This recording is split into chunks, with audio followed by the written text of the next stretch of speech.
இங்க முத்துவுமே இருந்துட்டு மீனாவ சமாதானப்படுத்தி வெளியில கூட்டிட்டு வந்துடுறாங்க. அப்ப மீனாவுமே இருந்துகிட்டு, "எதுக்காக என்ன வெளியில கூட்டிட்டு வந்தீங்க? இப்ப சொல்லப்போனா நான் இந்த இடத்த விட்டு கிளம்புனேன் அப்படின்னா, உங்க அம்மா கண்டிப்பா நான் தான் திருடுனேன் அப்படிங்கிறதுல உறுதியாகிருவாங்க. அது மட்டும் இல்லாம நான் இந்த மாரி திருடிட்டு வெளியில ஓடுறேன் அப்படின்னு சொல்லி என் மேல மறுபடியுமே அபாண்டமா பழி சுமத்துவாங்க.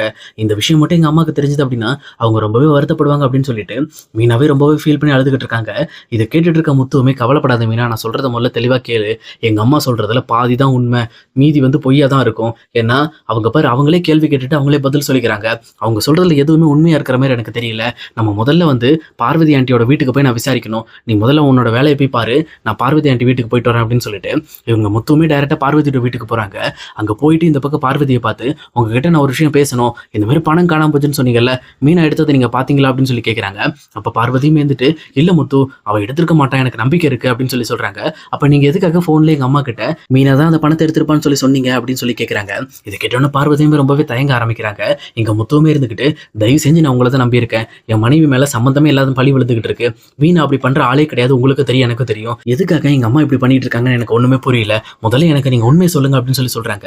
இந்த பக்கம் பார்வதியுமே வேற வழி இல்லாம, இங்க பாரு முத்து, நான் சொல்ற விஷயத்த உங்க அம்மாட்ட சொல்லாத. பட் ஆனா உங்ககிட்ட ஓப்பனா நான் பேசுறேன். இந்த மாரி வந்து காணாம போன 2,00,000 பணம் என்னோட பணம் கிடையாது. அது உங்க அம்மாவோட பணம் தான் அப்படின்னு சொல்லி சொல்றாங்க. இத கேட்ட முத்துவுமே இருந்துகிட்டு, எங்க அம்மாக்கு எது 2,00,000 அப்படின்னு சொல்லி கேட்கறாங்க. அப்ப இங்க பார்வதியுமே இருந்துட்டு, ஒண்ணும் இல்லப்பா, மீனாவோட தம்பியோட கேஸ வாபஸ் வாங்குறதுக்கு அந்த வக்கீல் தான் 2,00,000 பணத்த உங்க அம்மாக்கு குடுத்தாங்க. உங்க அம்மா பணத்த வாங்கிட்டு தான் அந்த கேஸே வாபஸ் வாங்குனாங்க அப்படின்னு சொல்லி சொல்றாங்க. இது கேட்ட முத்துக்கு பயங்கரமான ஷாக்கு. அதுவும் இல்லாம மனசுக்குள்ளேயும் கொஞ்சமான வருத்தம் வர ஆரம்பிக்குது. உண்மைய சொல்லப்போனா, தன்னோட அம்மா தான் மேல இருக்கிற பாசம் தன்னோட குடும்பத்துக்காக தான் இந்த மாரி பண்ணியிருப்பாங்க அப்படின்னு சொல்லி நெனச்சிருப்பாரு. பட் ஆனா அவங்க பணத்துக்கு ஆசைப்பட்டு தான் இந்த மாரி வந்து மீனாவோட தம்பி மேல இருக்கிற கேஸ வாபஸ் வாங்கியிருப்பாங்க. இத நெனச்சு ரொம்பவே ஃபீல் பண்றாரு. பட் இருந்தாலும் இன்னொரு பக்கம் இத தெரிஞ்சுக்கிட்டதுக்கு அப்புறம் ரொம்பவே கோவமாகுறாரு. அந்த கோபத்தோட டைரக்ட்டா இந்த பக்கம் வீட்டுக்கு கிளம்பி போறாரு. வீட்டுக்கு கிளம்பி போயிட்டு இந்த பக்கம் வீட்ல எல்லாருமே இருக்கும்போது, இங்க அண்ணாமலை கிட்டயுமே, "இங்க பாருங்கப்பா, அங்க தொலைஞ்சு போன 2,00,000 பணம் வந்து பார்வதி ஆன்ட்டியோடது கிடையாது. அது வந்து நம்ம அம்மாவோட பணம் தான். அம்மாக்கு எப்படி அந்த 2,00,000 பணம் வந்துச்சுன்னா, இந்த மாரி நாங்க சத்யாவோட கேஸ வாபஸ் வாங்குறதுக்காக வக்கீலுக்கு நாங்க 5,00,000 புரட்டி குடுத்தோம். அந்த 5,00,000 இருந்து 2,00,000 அம்மா லஞ்சமா வாங்கிட்டு தான் இந்த பக்கம் அந்த கேஸ வாபஸ் வாங்கியிருக்காங்க. சொல்லப்போனா இவங்களால தான் இவ்வளோ பிரச்சனையும்" அப்படின்னு சொல்லிட்டு இந்த பக்கம் முத்துவுமே அண்ணாமலைட்ட சொல்றாங்க. இங்க சொல்ல சொல்ல இங்க விஜயாவுக்குமே என்ன பண்றதுன்னே தெரியல. இப்படிப்பட்ட ஒரு கேவலமான செயலை செஞ்சுட்டியே அப்படின்னு சொல்லிட்டு இங்க அண்ணாமலையுமே திட்ட ஆரம்பிக்கிறாங்க. அது மட்டும் இல்லாம, "உன்னால இன்னைக்கு 5,00,000 வந்து முத்துக்கு லாஸு. இதுக்கு காரணம் நீ தான். இந்த 5,00,000 நீ தான் திருப்பி குடுக்கணும்" அப்படின்னு சொல்லிட்டு இங்க விஜயா கிட்டயுமே சொல்றாங்க. இத கேட்ட விஜயாவுமே இருந்துகிட்டு, "நான் எதுக்காக குடுக்கணும்? நான் சும்மா ஒண்ணும் கேஸ் வந்து வாபஸ் வாங்கலல்ல. நான் வந்து அவனோட வாழ்க்கைக்காக தானே பார்த்தேன். சொல்லப்போனா 2,00,000 ஒரு விஷயமா? இதுக்காக போயிட்டு நீங்க இந்த மாரி வந்து மறுபடியும் திருப்பி 5,00,000 அவனுக்கு குடுக்கணும்னு சொல்றீங்க. நீங்க சொல்ற மாரி என்னால பண்ண முடியாது" அப்படின்னு சொல்லி சொல்றாங்க. அப்ப அண்ணாமலையுமே ரொம்ப கோவப்பட்டு விஜயாவ அடிக்கிறதுக்கு கை ஓங்குறாங்க. "நான் சொன்னா சொன்னது தான். நீ வந்து முத்துக்கு 5,00,000 நீங்க ரெடி பண்ணி குடுத்தே ஆகணும். சொல்லப்போனா அவன் எங்கெங்கேயோ கடன் வாங்கி அந்த பணத்த குடுத்துருக்கான். இதுக்கெல்லாம் காரணம் நீ தான்" அப்படின்னு சொல்லிட்டு ரொம்பவே கோவப்படுறாங்க. அப்ப மறுபடியும் விஜயா இருந்துட்டு, "சரி, அந்த 5,00,000 நான் குடுக்குறேன். அப்ப இப்ப காணாம போன 2,00,000 எங்க? அது யார் எடுத்தா?" அப்படின்னு சொல்லி கேட்கறாங்க. அப்ப பக்கத்துல இருக்க முத்துமே இருந்துட்டு, "அந்த 2,00,000 பத்தி நீங்க கவலைப்படாதீங்க. நீங்க எனக்கு தர வேண்டிய 5,00,000 ரெடி பண்ணி குடுங்க. அந்த 2,00,000 யார் திருடுனா அப்படிங்கிறத நான் கண்டுபிடிக்கிறேன்" அப்படின்னு சொல்லிட்டு இந்த பக்கம் முத்துவுமே அங்கிருந்து வெளியில கிளம்புறாரு. இதெல்லாம் பார்த்துட்டு இருக்கிற மீனாவுக்குமே ரொம்பவே ஃபீலிங்கா இருக்கு. சொல்லப்போனா அத்தை இப்ப கூட தன்னோட தம்பியோட லைஃப காப்பாத்துறதுக்காக அவங்க அந்த கேஸ வாபஸ் வாங்கல.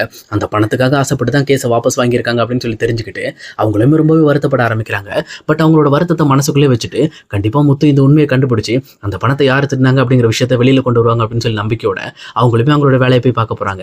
இங்க முத்துவுமே வேற எத பத்தியும் யோசிக்காம, மறுபடியுமே பார்வதி அவங்களோட வீட்டுக்கு போயிட்டு, "இங்க பாருங்க, இந்த பணம் வந்து உங்க வீட்ல இருக்கும்போது தான் காணாம போயிருக்கு.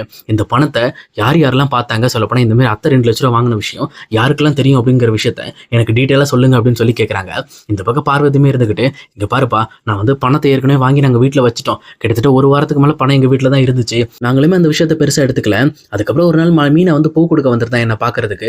அப்ப பூ குடுத்துட்டு கிளம்பும்போது மழை வர மாரி இருக்குன்ன உடனே, நான் போய் துணி எடுக்க போறப்ப மீனாவை தான் நான் போய் எடுத்து வச்சுடுறேன். நீங்க இருங்க" அப்படின்னு சொல்லிட்டு மீனாவே மேல போய் அங்க இருக்கிற துணியெல்லாம் எடுத்து மடிச்சு கரெக்ட்டா அந்த பணம் வச்சிருந்த அந்த ரூம்ல தான் வந்து அவங்களும் துணிய மடிச்சு வச்சுட்டு போனாங்க.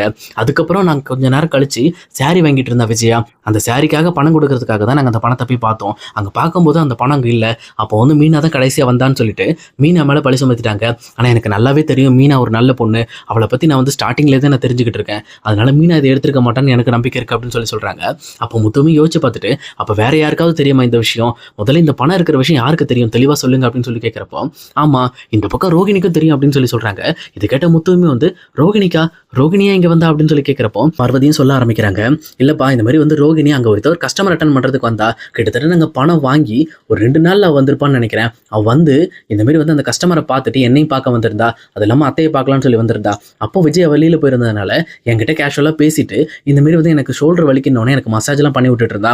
அப்ப நான் அவசரப்பட்டு இந்த மாதிரி விஜயா கிட்ட 2 லட்ச ரூபா பணம் வந்திருக்கு, இந்த மாதிரி விஷயத்துல தான் வந்திருக்குன்னு சொல்லி உளறிட்டேன். அப்ப அவ நம்பவே இல்லை, அவ நம்ப மாட்டேன்றான்னு சொல்லிட்டு அவளை தான் கூட்டிட்டு போயிட்டு அந்த பணத்தையுமே எடுத்து காட்டிட்டு, இந்த இடத்துல தான் வச்சிருக்கேன் பாரு, இதுதான் அந்த 2 லட்சம் அப்படின்னு சொல்லி எடுத்து காட்டிட்டு மறுபடியும் உள்ள வச்சு லாக் பண்ணிட்டு பீரோ கீயுமே அங்கேயே வச்சுட்டு நான் வந்துட்டேன் அப்படின்னு சொல்றாங்க. அப்போனா இந்த பக்கம் முத்துமே யோசிச்சு பார்க்குறாரு, அப்போ அந்த பணம் இருக்கிற விஷயம் 3 பேருக்கு தான் தெரியும், அதுக்கப்புறம் வேற ஏதாவது ரோகிணி வந்தாங்களா அப்படின்னு சொல்லி கேட்குறப்போ இங்கே பார்வதியும் யோசிச்சு பார்த்துட்டு, ஆமாப்பா அதுக்கப்புறம் ஒரு நாள் கழிச்சு வந்தா, ஏதோ பக்கத்தில் ஒரு மேரேஜ் ஹாலுக்கு இந்த மாதிரி நான் வந்து பியூட்டிஷியன் பண்ண வந்தேன், அப்போ வந்து உங்களுக்காக அங்கே இருக்கிற ஸ்வீட்ஸ் எல்லாம் எடுத்துட்டு வந்தேன்னு சொல்லிட்டு எனக்கும் விஜயாவுக்கும் நிறைய ஸ்வீட் எல்லாம் கொண்டு வந்து கொடுத்தா, நாங்கள் சாப்பிட்டுட்டு இருந்தோம், அப்போ அவங்க ஏதாவது பண்ணிட்டு இருந்தாங்களா அப்படின்னு சொல்லி முத்து கேட்குறாரு. ஆமா அவ ஏதோ கால் பேசிட்டு இருந்தா, ஏதோ சிக்னல் கிடைக்கலன்னு சொல்லிட்டு அவன் மொட்டை மாடிக்கு போய் கூட கால் பேசினப்பா அப்படின்னு சொல்லி சொல்றாங்க. அப்பதான் இந்த பக்கம் முத்துக்குமே தெரிய வருது, ரோகிணி தான் இதை பண்ணிருக்காங்க அப்படின்னு சொல்லிட்டு இவங்களுக்கு ஸ்வீட் வாங்கி கொடுக்குற மாதிரி கொடுத்துட்டு அவங்களுமே கேஷுவலா கால் வந்து சிக்னல் கிடைக்கல அப்படின்னு சொல்லிட்டு மேலே போகிற மாதிரி போய் அவங்க தான் அந்த பணத்தை எடுத்துருக்கணும். சொல்லப்போனால் அதுக்கப்புறம் வேற யாருமே போகல அப்படிங்கிறதையும் புரிஞ்சுக்கிட்டு எனக்கு தெரிஞ்ச வரைக்கும் ரோகிணி தான் எடுத்துருக்கணும். ஆனால் ரோகிணிக்கு ஏன் எடுக்க வேண்டிய அவசியம்? 2 லட்ச ரூபா அந்த அளவுக்கு தேவைப்படாது. சொல்லப்போனால் மனோஜுமே இப்போ வந்து ஒரு பெரிய கடை வச்சிருக்கான், அவங்களுக்குமே நல்ல காசு பொருளை தான் செய்யுது, அப்புறம் எதுக்காக ரோகிணிக்கு 2 லட்சம் அப்படின்னு சொல்லிட்டு இந்த பக்கம் முத்துவுமே மண்டையை போட்டு பிச்சுக்கிறாரு. இன்னொரு பக்கம் பார்வதியுமே எனக்கு என்னமோ ரோகிணி மேலே தான் டவுட்டாக இருக்கு, இந்த விஷயத்த நான் ஏற்கனவே விஜய் கிட்ட சொன்னேன், ஆனால் அவள் கேட்கவே மாட்டேன்றாப்பா, அவள் வந்து ரோகிணி ஒரு பணக்கார பொண்ணு, அவள் ஏன் இந்த பணத்தை எடுக்க போறான்னு சொல்லிட்டு ரோகிணி மேலே மலை மாதிரி நம்பிக்கை வச்சிருக்கா, ஆனால் நான் என்ன சொன்னாலும் அந்த விஜய் கேட்க மாட்டேன்றாப்பா ரோகிணி விஷயத்தில் அப்படின்னு சொல்லி சொல்றாங்க. அப்போ தான் முத்துக்குமே ரொம்ப டவுட் ஆக ஆரம்பிக்குது. சரி எதுக்கும் இந்த விஷயத்துல நம்ம கொஞ்சம் ரோகிணியை ஃபாலோ பண்ணுவோம் அப்படின்னு சொல்லிட்டு டேரக்டாக இந்த பக்கம் முத்துவுமே தன்னோட வேலையை ஒரு நாள் ஃப்ரீயாக விட்டுட்டு இங்கே ரோகிணி என்ன பண்ணுறாங்க அப்படிங்கிற விஷயத்த தெளிவாக வந்து நோட் பண்ண ஆரம்பிக்கிறாங்க. அப்போ கரெக்டாக ரோகிணியுமே ஒரு நாள் கேஷுவலாக பியூட்டி பார்லர் ஒர்க்கை முடிச்சதுக்கப்புறம் இங்கே பிஏ தினேஷ் எப்படி இருக்கான்னு தெரிஞ்சுக்கணும், நம்ம கொடுத்த பணத்தை வச்சு அவனை காப்பாற்றிட்டாங்களாங்கிற விஷயத்தை தெரிஞ்சுக்கணுங்கிறதுக்காக டேரக்டாக சிட்டியை பார்க்கறதுக்கு சிட்டியோட இடத்துக்கே போகிறாங்க. இங்கே ரோகிணியை ஃபாலோ பண்ணிட்டு இருக்க முத்துமே, என்ன இது ரோகிணி சிட்டியை பார்க்க போறா, சிட்டிக்கு ரோகிணிக்கு என்ன பிரச்சனை, சொல்லப்போனால் என்ன சம்மந்தம் இருக்குது இவங்களுக்குள்ள அப்படின்னு சொல்லிட்டு இங்கே முத்துமே பயங்கரமாக குழப்பத்தோடு யோசிச்சுட்டு இருக்காரு. அதுக்கப்புறம் ரோகிணியுமே போய் சிட்டியை பார்த்துட்டு அங்கே சிட்டியுமே என்ன சொல்லியிருப்பாருன்னா, இங்கே பரவாயில்ல பிஏ தினேஷோட உடம்பு கொஞ்சம் கொஞ்சமாக தேறி வருது, நீ கொடுத்த பணத்தினால அவனை சரியாயிருவான்னு நினைக்கிறேன், அப்படி மறுபடியுமே பணம் தேவைப்பட்டு அவனை கூப்பிட்றேன் அப்படின்னு சொல்லி சொல்கிறாங்க. இதை கேட்ட ரோகிணியுமே ரொம்ப டென்ஷன் ஆகிட்டு, இதுக்கு மேலே என்கிட்ட பணம் கேட்காதீங்க, நீங்கள் கேட்ட அளவு கொடுத்துட்டேன், அவர் உயிரோடு இருக்காரா எந்த பிரச்சனையும் இல்லையான்னு தெரிஞ்சுக்கிறதுக்காக தான் இங்கே வந்தேன் அப்படின்னு சொல்லிட்டு ரோகிணியுமே அங்கேருந்து கிளம்பிடுறாங்க. அதே நேரம் சிட்டியுமே இருந்துக்கிட்டு எதுக்காக இந்த ரோகிணி வந்து நம்மக்கிட்ட இப்படி விசாரிக்கணும், சரி ஓகே அவகிட்ட இன்னுமே நிறைய பணம் இருக்க போல இருக்கு, அதனால தான் அவனுக்கு எதுவும் ஆகலையான்னு சொல்லி கேட்க வரா, இருக்கட்டு கொஞ்சம் கொஞ்சமாக அவட்ட வசூல் பண்ணிக்கும் அப்படின்னு சொல்லிட்டு அடுத்த சிட்டியுமே அடுத்த பிளானுக்காக தயாராகிட்டு இருக்காரு. இன்னொரு பக்கம் எங்கள் முத்துக்குமே ஒரே குழப்பம், எதுக்காக ரோகிணி இந்த மாதிரி சிட்டி வந்து பார்த்தாங்கிற விஷயத்தை நம்ம தெரிஞ்சுக்கணும் அப்படிங்கிறதுக்காக டேரக்டாக இங்கே மீனாவோட அம்மா வீட்டுக்கு போகிறாங்க. அங்கே போயிட்டு சத்யாவை நான் பார்க்கணும் அப்படின்னு சொல்லிட்டு மீனாவோட அம்மாட்ட கேட்குறாங்க. அப்போ சத்யாவுமே காலேஜ் முடிச்சுட்டு வந்ததுக்கப்புறம் சத்யா நான் அவங்ககிட்ட ஒரு விஷயம் பேசணும் அப்படின்னு சொல்லிட்டு சத்யாவை தனியாக கூப்பிட்டு பேச ஆரம்பிக்கிறாங்க. அப்போ சொல்லுங்க மாமான்னு சொல்லிட்டு அவருமே பேச ஆரம்பிக்கும் போது இந்த மாதிரி ரோகிணிக்கும் சிட்டிக்கு ஏதாவது பிரச்சனை இருக்கா, ஏதாவது சம்பந்தம் இருக்கா அப்படின்னு சொல்லி கேட்குறாங்க. அப்போ இந்த பக்கம் சத்யா நான் உங்ககிட்ட ஒரு விஷயம் சொல்லுவேன், ஆனால் நீங்கள் என்ன தப்பாக நினச்சிக்க கூடாது, இவ்வளோ நாள் நான் அதை சொல்லாமல் இருந்ததுக்கு என்ன மன்னிச்சிருங்க அப்படின்னு சொல்லிட்டு எங்கள் முத்துக்கிட்டேயுமே சொல்லிட்டு இந்த மாதிரி ரோகிணி ஏற்கனவே சிட்டிக்கிட்ட நிறைய கடை வாங்கியிருந்தாங்க, அந்த கடத்தை தான் அப்பப்போ திருப்பி கொடுப்பாங்க, அது மட்டும் இல்லாமல் அவங்க லட்சக்கணக்கில் வாங்கியிருக்காங்க அப்படின்னு சொல்லி சொல்கிறாங்க. இது கேட்ட இந்த பக்கம் வந்து முத்துக்கு பயங்கரமாக ஷாக் ஆகுது. ஒரு பணக்கார வீட்டு பொண்ணு எதுக்காக ஒரு வட்டிக்கு விடுறவன்ட்ட பணம் வாங்கணும், அதுவும் லட்சக்கணக்கில் எதுக்கு வாங்கணும் அப்படின்னு சொல்லி யோசிக்கிறாங்க.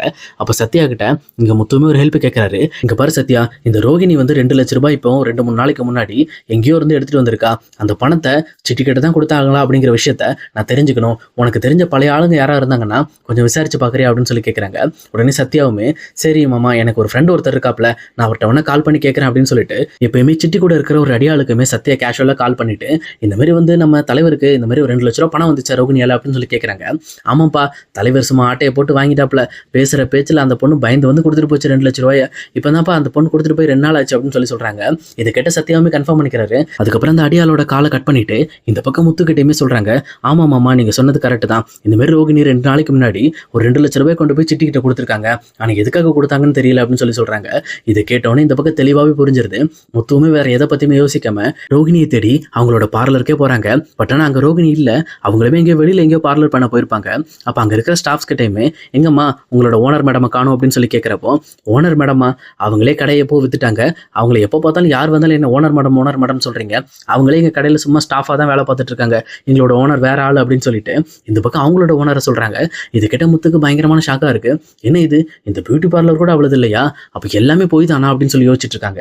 அதுக்கப்புறம் சரி வீட்டுக்கு போவோம், அவ கண்டிப்பா வீட்டுக்கு வருவாள்ல, நம்ம வீட்டுல வச்சு அவட்ட என்ன பிரச்சனை அப்படிங்கிற விஷயத்த நம்ம டீல் பண்ணிக்கலாம்னு சொல்லிட்டு வீட்டுக்கு போறாங்க. அப்ப கரெக்டா இங்க முத்துவுமே ரொம்ப சீரியஸ் கண்டிஷனோட யோசிச்சுட்டு இருக்கும்போது மீனாவுமே அவங்க கிட்ட வந்து என்னாச்சுங்க கண்டுபிடிச்சிட்டீங்களா அப்படின்னு சொல்லி கேட்கிறப்போ, கண்டுபிடிச்சிட்டேன், அந்த பணம் எங்க போயிருக்குங்கிற விஷயத்த நான் கண்டுபிடிச்சிட்டேன், ஆனா அதை திருநவங்க கிட்ட தான் இப்ப நம்ம கேட்கணும் அப்படின்னு சொல்லிட்டு அதுக்காக தான் இந்த வீட்டுல வெயிட் பண்ணிட்டு இருக்கேன், அதை திருநவங்களும் இதே வீட்டுல தான் இருக்காங்க அப்படின்னு சொல்லிட்டு ஒரு சஸ்பென்ஸ் வச்சு பேசுறாரு. இது கேட்டவொடனே இந்த மீனாவுக்குமே யார் திருடிருப்பா அப்படின்னு சொல்லி கேட்கிறப்போ, இன்னும் கொஞ்ச நேரம் இரு மீனா, கண்டிப்பா அது எல்லாம் வெளியில கொண்டு வரேன் அப்படின்னு சொல்லிட்டு இங்க முத்துவுமே அடுத்த கட்ட நடவடிக்கை இறங்குறாரு. எல்லாருமே ஒர்க்கை முடிச்சுட்டு இங்க வீட்டுக்கு வராங்க. வந்ததுக்கு அப்புறம் எல்லாருமே ஹாலுக்கு கூப்பிட்டு இன்னைக்கு அந்த 2 லட்ச ரூபாய் பணம் எப்படி காணாம போச்சுங்கிற விஷயத்த நான் கண்டுபிடிச்சிட்டேன், முதல்ல தெரிஞ்சுக்கங்க அப்படின்னு சொல்லிட்டு இந்த பக்கம் எல்லாருமே கூப்பிட்டு பேச ஆரம்பிக்கிறாங்க. இந்த மாதிரி வந்து அன்னைக்கு இங்க பார்வதி வீட்டுக்கு போனது 2 பேர் தான். அந்த பணம் வந்ததுக்கு அப்புறம் இங்க ரோகிணி போயிருக்காங்க, அதுக்கப்புறம் வந்து மீனா போயிருக்காங்க அப்படின்னு சொல்லி சொன்ன உடனே இங்க ரோகிணிக்கு பயம் வர ஆரம்பிச்சிருது. எதுக்காக என் பேர் இழுக்கிறீங்க, உங்க பொண்டாட்டி மேல தப்பு இல்லைங்கிறது நிரூபிக்கிறதுக்காக என்ன மாட்டி விட பாக்குறீங்களா அப்படின்னு சொல்லி சொல்றாங்க.